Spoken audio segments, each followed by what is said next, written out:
नमस्कार दोस्तों, मैं हूं आपका दोस्त प्रदीप कुमार बांगड़े।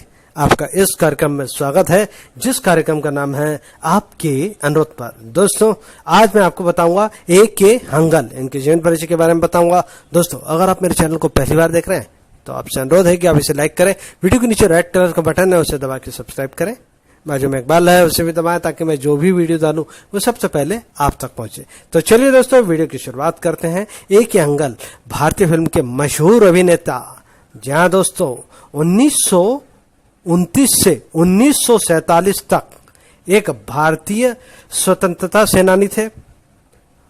1936 से लेकर 1965 तक मंच अभिनेता रहे और बाद में 1966 से 2005 तक हिंदी भाषा की फिल्मों में चरित्र अभिनेता के रूप में काम किया।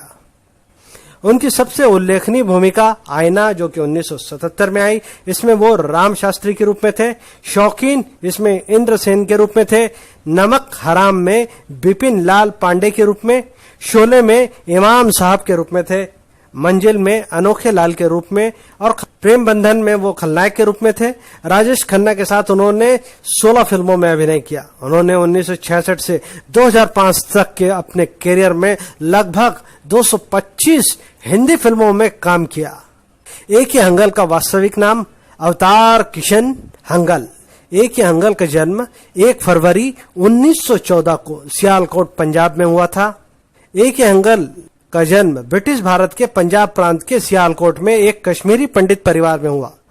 उन्होंने अपने बचपन और युवा अवस्था पेशावर, उत्तरी पश्चिमी सीमांत प्रांत में बिताया, जहां उन्होंने थिएटर में प्रदर्शन किया। इनके पिता का नाम पंडित हरि किशन हंगल था। इनकी माता का नाम रागिया हुड्डू। इनकी 2 बहनें थी, बिशन और किशन। उनकी शादी आगरा के मनोरमा डार से हुई। हालांकि अपने जीवन के शुरुआती दौर में उनका प्राथमिक व्यवसाय दर्जी था।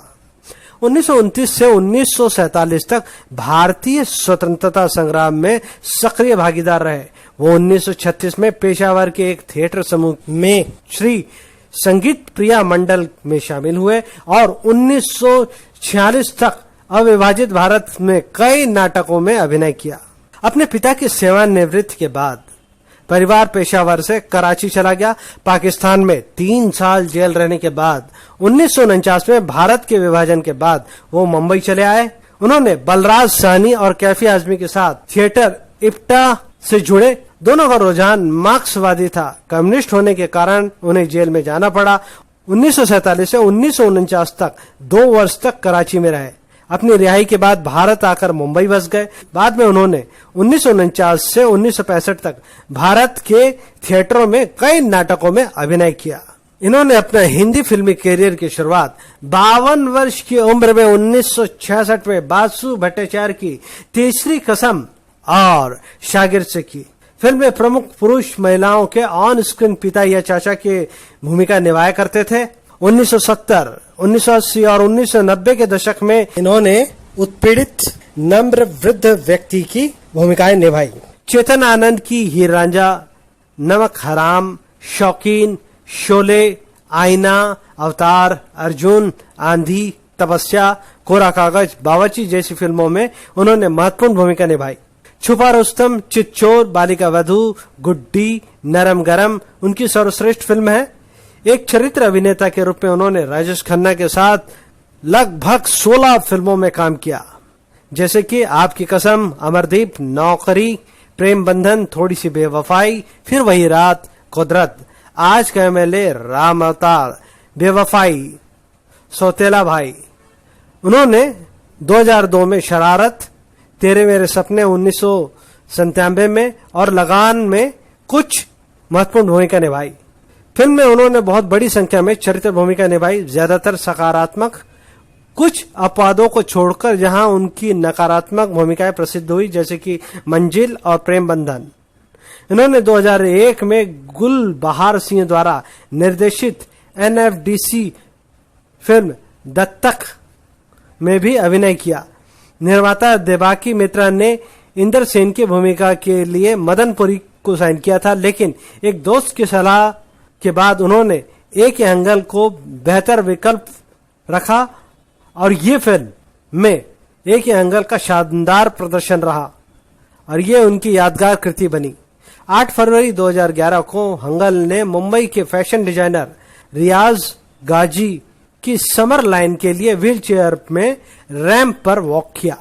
हंगल ने मई 2012 में टेलीविजन श्रृंखला मधुबाला एक इश्क एक जुनून में अपनी आखिरी उपस्थिति दर्ज की। उन्होंने एक छोटी सी भूमिका निभाई थी। मधुबाला एक इश्क एक जुनून भारतीय सिनेमा के 100 साल पूरे होने पर एक श्रद्धांजलि थी।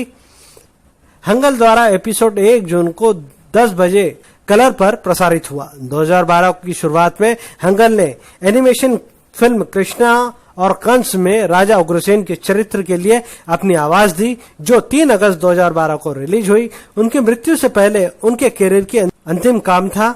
उग्रसेन के उनके चित्रण आलोचकों द्वारा बहुत सराहा गया। एक ही हंगल को 2006 में हिंदी सिनेमा में उनके योगदान के लिए भारत सरकार ने उन्हें पद्म भूषण से सम्मानित किया। एक ही हंगल जिनके पास 5 दशक के करियर में 225 से ज्यादा फिल्में, 2007 के बाद उनकी वृद्धावस्था के कारण अपने चिकित्सा का खर्च पूरा करने में मुश्किल हो गई। उनके बेटे विजय, जी हाँ दोस्तों, इनका मात्र एक ही बेटा जिसका नाम विजय, एक सेवानिवृत्त कैमरामैन और पूर्व बॉलीवुड फोटोग्राफर थे। 2001 में उनके पास पूर्णकालीन नौकरी नहीं थी। परिणाम स्वरूप परिवार को वित्तीय कठिनाइयों का सामना करना पड़ा। हालांकि पहले विजय छोटी मोटी नौकरी किया करते थे, लेकिन बाद में पीठ दर्द की समस्या हो गई, वो काम करने में असमर्थ हो गए। 2007 के बाद से एक हंगल बीमारी से पीड़ित हो गए और इलाज का खर्च वहन नहीं कर सके। इस बिंदु पर 20 जनवरी 2011 को मीडिया स्पॉटलाइट के बाद कई फिल्म सितारे और निर्देशक ने उनकी आर्थिक मदद करने का वादा किया। महाराष्ट्र के मुख्यमंत्री पृथ्वीराज चौहान ने भी दिग्गज अभिनेता को सहायता करने का वादा किया। इससे पहले महाराष्ट्र नव निर्माण सेना के कार्यकर्ताओं ने एक ही हंगल के घर जाकर उनसे मुलाकात की और उन्हें चिकित्सा और वित्तीय मदद की पेशकश की। उन्होंने दिग्गज के काम की यादों को भी पुनर्जीवित किया। मीडिया को इसकी रिपोर्ट करने पर मजबूर किया।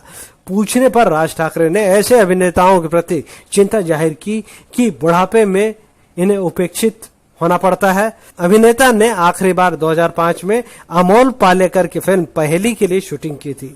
दरअसल वो पिछले 8 महीने से अपने घर से बाहर नहीं गए। उनके बेटे विजय ने कहा, हम उन्हें घर के बाहर निकलते देखकर आश्चर्यचकित थे। उन्होंने ऐसा केवल अभिनय के लिए किया। उन्होंने कहा कि मेरे पिता पिछले कुछ महीनों से घर पर ही थे। शो के निर्माता सौरभ तिवारी और वरिष्ठ अधिकारी चैनल उन्हें भूमिका की पेशकश करने के लिए उनके घर आया करते थे। पिछले कुछ वर्षों में कई फिल्म निर्माताओं ने उनसे संपर्क किया, लेकिन स्वास्थ्य समस्याओं के कारण पिता ने उन्हें स्वीकार नहीं किया। एक ही हंगल 7 साल के लंबे अंतराल के बाद स्टूडियो की रोशनी के सामने लौटे। व्हील चेयर पर टीवी श्रृंखला मधुबाला एक इश्क एक जुनून के सेट पर पहुंचे। 97 वर्ष अभिनेता को यकीन नहीं था कि वो इसे शारीरिक रूप से संभाल पाएंगे, लेकिन एक बार जैसे ही कैमरा घूमा तो भीतर के अभिनेता को कोई रोक नहीं सका। हंगल ने भारतीय स्वतंत्रता आंदोलन में तब भाग लिया जब एक छात्र के रूप में वो जलियांवाला बाग में नरसंहार के खिलाफ उत्तर पश्चिमी सीमांत प्रांत में विरोध प्रदर्शन में शामिल हुए। बाद में वो कराची चले गए, जहां उन्हें ब्रिटिश शासन के खिलाफ विरोध प्रदर्शन के लिए 3 साल जेल में बिताना पड़ा। उनका संबंध भारत के प्रधानमंत्री पंडित जवाहरलाल नेहरू की पत्नी कमला देवी एक ही हंगल की मां की चचेरी बहन थी। एक ही हंगल को 16 अगस्त 2012 को मुंबई के सांता क्रूज में आशा पारेख अस्पताल में भर्ती कराया गया। 26 अगस्त 2012 को मुंबई महाराष्ट्र में इनका निधन हो गया। दोस्तों, एक बार संक्षिप्त में जानकारी देना चाहूंगा। एक ही हंगल का वास्तविक नाम अवतार किशन हंगल 1 फरवरी 1914 को सियालकोट पंजाब ब्रिटिश भारत में इनका जन्म हुआ था। इनकी मृत्यु हुई 26 अगस्त 2012 को मुंबई महाराष्ट्र में हुई। इन्हें पद्म भूषण से सम्मानित किया गया। इन्हें पद्म भूषण अवतार किशन हंगल के नाम से भी जाना जाता है। ये 1929 से लेकर 1947 तक स्वतंत्रता सेनानी रहे। 1936 से 1965 तक थिएटर के अभिनेता रहे। 1965 से 2005 तक हिंदी फिल्मों में काम किया। 1980 से लेकर 2012 तक टेलीविजन में काम किया। इनके उल्लेखनीय कार्य आईना में, राम शास्त्री, शोले और शौकीन में इन्होंने जबरदस्त काम किया। इनका एक ही बच्चा है जिनका नाम है विजय। दोस्तों, ऐसे तो इन्होंने 225 फिल्मों में अभिनय किया। सारी फिल्मों का नाम लेना तो संभव नहीं है, तो मैं इनकी कुछ फिल्मों के नाम आपको बता देता हूं। 1966 में तीसरी कसम, इसमें राज कपूर के बड़े भाई बने थे। 1966 में शागिर्द, इसमें केदारनाथ बद्री नारायण की भूमिका में थे। 1968 में बंबई रात की बाहों में। 1972 में बावर्ची। 1973 में छुपा रुस्तम। 1973 में अभिमान। 1974 में आपकी कसम। 1974 में विदाई। 1975 में सलाखें। 1976 में ईमान धर्म। 1977 में आईना। 1977 में काला बाजार। 1978 में नौकरी। 1978 में तुम्हारे लिए। 1980 में काली घटा। 1981 में क्रोधी। 1982 में साथ साथ श्रीमान श्रीमती, 2 पिक्चरें की। ऐसे तो उन्होंने बहुत सारी फिल्में की हैं दोस्तों, तो सारी फिल्मों का नाम लेना तो संभव नहीं है।